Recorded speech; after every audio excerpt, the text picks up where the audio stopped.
Number 2, is the Old Testament inspired?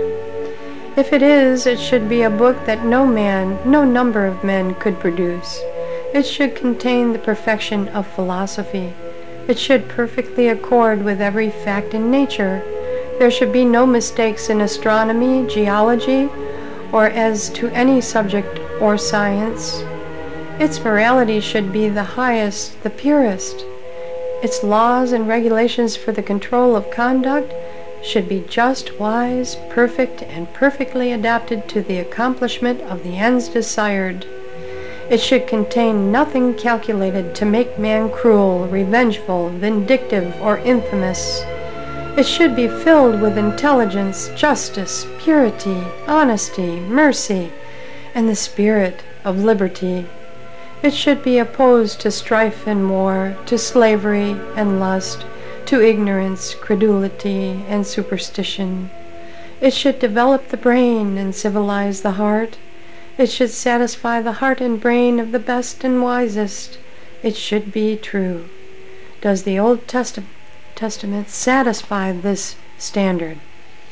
Is there anything in the Old Testament, in history, in theory, in law, in government, in morality, in science, above and beyond the ideas, the beliefs, the customs, and prejudices of its authors and the people among whom they lived? Is there one ray of light from any supernatural source? The ancient Hebrews believed that this earth was the center of the universe, and that the sun, moon, and stars were specks in the sky. With this the Bible agrees. They thought the earth was flat, with 4 corners, that the sky, the firmament, was solid, the floor of Jehovah's house.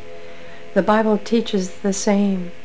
They imagined that the sun journeyed about the earth, and that by stopping the sun the day could be lengthened. The Bible agrees with this. They believed that Adam and Eve were the first man and woman, that they had been created but a few years before, and that they, the Hebrews, were their direct descendants. This the Bible teaches. If anything, or can be certain, the writers of the Bible were mistaken about creation, astronomy, geology, about the causes of phenomena, the origin of evil, and the cause of death. Now it must be admitted that if an infinite being is the author of the Bible, he knew all sciences, all facts, and could not have made a mistake. If then there are mistakes, misconceptions, false theories, ignorant myths, and blunders in the Bible, it must have been written by finite beings, that is to say, by ignorant and mistaken men. Nothing can be clearer than this.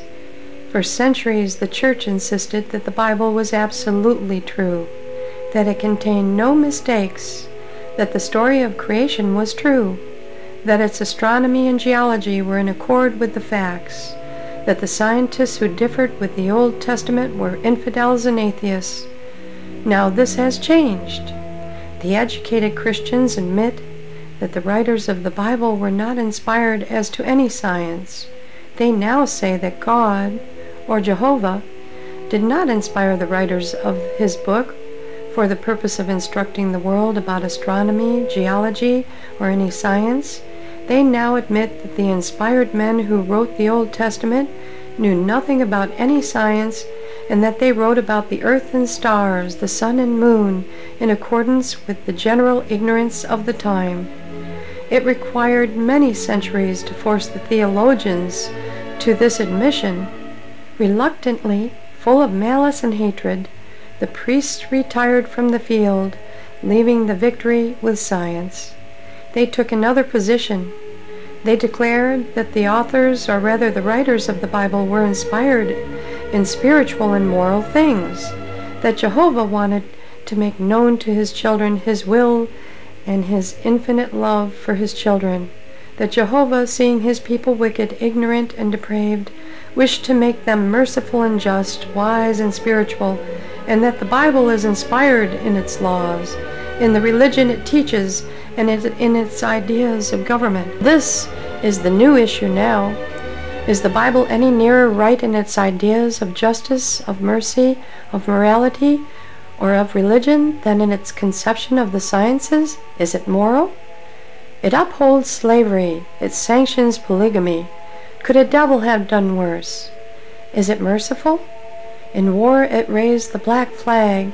It commanded the destruction, the massacre of all, of the old, infirm, and helpless, of wives and babes. Were its laws inspired? Hundreds of offenses were punished with death. To pick up sticks on Sunday, to murder your father on Monday, were equal crimes. There is in the literature of the world no bloodier code. The law of revenge, of retaliation, was the law of Jehovah. An eye for an eye, a tooth for a tooth, a limb for a limb. This is savagery, not philosophy. Is it just and reasonable? The Bible is opposed to religious toleration, to religious liberty. Whoever differed with the majority was stoned to death. Investigation was a crime. Husbands were ordered to denounce and assist in killing their unbelieving wives. Is it the enemy of art? Thou shalt make no graven image. This was the death of art. Palestine never produced a painter or a sculptor. Is the Bible civilized? It upholds lying, larceny, robbery, murder, the selling of diseased meat to strangers, and even the sacrifice of human beings to Jehovah. Is it philosophical? It teaches that the sins of a people can be transferred to an animal, to a goat. It makes maternity an offense for which a sin offering had to be made. It was wicked to give birth to a boy, and twice as wicked to give birth to a girl. To make hair oil like that used by the priests was an offense punishable with death. The blood of a bird killed over running water was regarded as medicine. Would a civilized God daub his altars with the blood of oxen, lambs, and doves? Would he make all his priests butchers? Would he delight in the smell of burning flesh? Number 3, the 10 Commandments.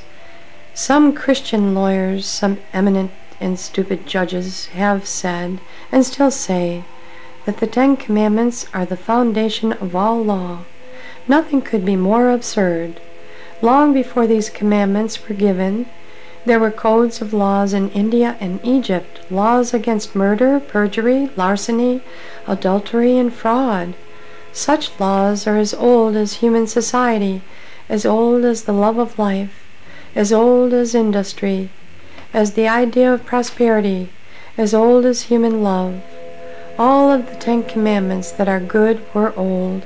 All that were new art foolish. If Jehovah had been civilized, he would have left out the commandment about keeping the Sabbath, and in its place would have said, Thou shalt not enslave thy fellow men. He would have omitted the one about swearing, and said, The man shall have but one wife, and the woman but one husband. He would have left out the one about graven images, and in its stead would have said, Thou shalt not wage wars of extermination, and thou shalt not unsheathe the sword, except in self-defense. If Jehovah had been civilized, how much grander the 10 Commandments would have been. All that we call progress, the enfranchisement of man, of labor, the substitution of imprisonment for death, of fine for imprisonment, the destruction of polygamy, the establishing of a free speech, of the right of conscience, in short, all that has tended to the development and civilization of man, all the results of investigation, observation, experience, and free thought, all that man has accomplished for the benefit of man since the close of the Dark Ages, has been done in spite of the Old Testament.